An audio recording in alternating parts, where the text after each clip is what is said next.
they're perfectionists. A lot of the cultures, like perfectionism was one of them. But because of that, Korea is where we are today. They work so hard. 요즘 미국 10대 소녀들에게 최고의 롤모델로 떠오른 두 명의 한국인, 바로 캐대언에서 루미의 노래를 맡은 이재, 그리고 극중 루미를 연기한 배우 아덴 조입니다.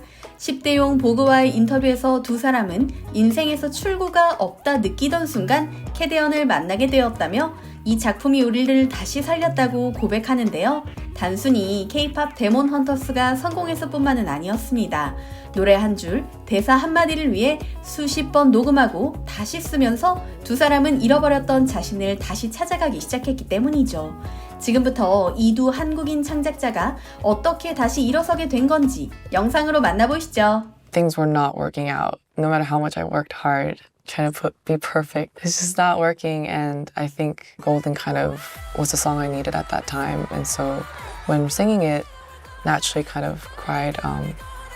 And I feel like it helped me feel like there's some hope and maybe I can reach for something that feels so impossible. Yeah, it was a very small team back then. And Maggie and Chris told me about the plot of the movie and I fell in love instantly. You know, the struggle that Rumi goes through, the duality of things and, you know, trying to accept all parts of herself. That was definitely something that, it hit a nerve. It's a big animated film based in Korea. It's like the first time I've ever heard of one. So I was like, definitely right on it. I think for me, I had basically retired and I was like, I'm done.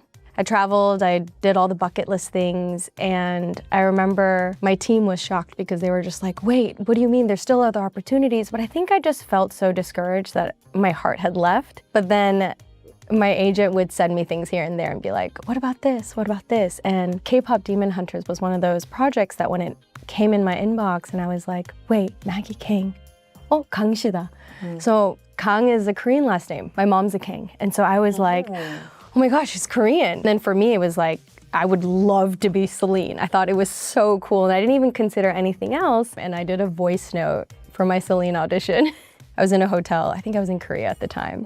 And that became, I guess, something that made them think Rumi. And I was so excited because I didn't even consider that I would be right for Rumi. I listened to it recently and it was really funny because I was like, in my mind, I had done like a very mature, like older voice. And I listened to it and I go, oh, it sounds like Rumi.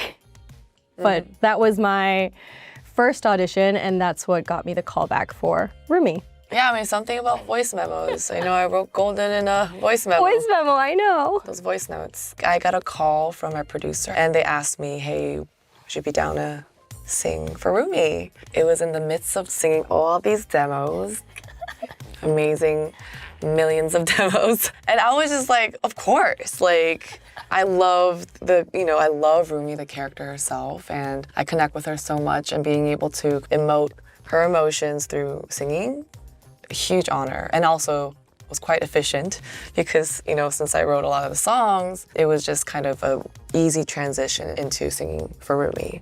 My callback was in person, and I remember I was in Korea at the time, and they gave me the option. They were like, do you want to do your callback on Zoom? You know, having experienced 20 plus years in the business doing in front and behind, I was like, ooh, in-person auditions are like the way. And so I remember flying in for that, and after that first audition, I was like, ooh, I feel like I know Rumi.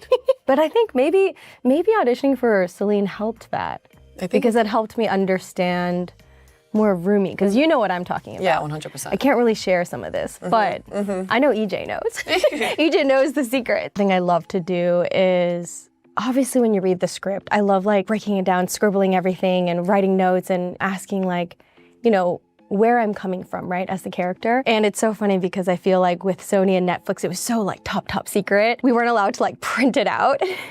So I remember like writing down as much as I could in some of the scenes, and then we'd go in and sometimes they'd be different. And again, with voiceover and animation, it's like ever changing and developing as we go. They're stealing the souls of our fans. They're stealing the souls of our fans? You know, I think as an actor, our responsibility is bringing out the soul and the heart, and maybe the vulnerability, maybe the pain. And so I think I was really trying to understand who she was in wanting to be accepted, you know, wanting to be whole and loved as who she is.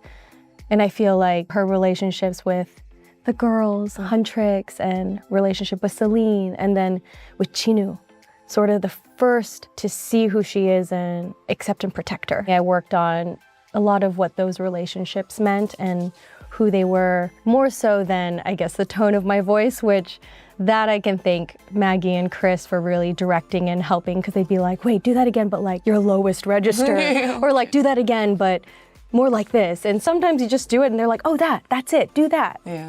And I'm like, oh, what was I doing? I'm like, I think that was just me. And so I think in the end, there's still so much of us that just comes out. The first demo was actually How It's Done demo, but it wasn't called How It's Done. How It's Done went through so many transitions. I think like 8 titles. I don't know how many titles. There's so many. The very first version was like 2020. Your Idol was the second, and then the Mantra. And then Golden was actually the last song of the whole film that we wrote. Well, for How It's Done, it was kind of like, again, just a whole process for years. Kind of came back, like lost it, did the other song, and then came back to that. Like, it's a lot of back and forth. Again, very collaborative effort of everything. You actually hear a lot of the original melodies. The dun dun dun was definitely one. I didn't know that would be the fan favorite, to be honest. And then, like, For Your Idol was the same concept, laying a bunch of melodies on the track, and I was really inspired by the whole kind of like cathedral, like, oh, oh, oh.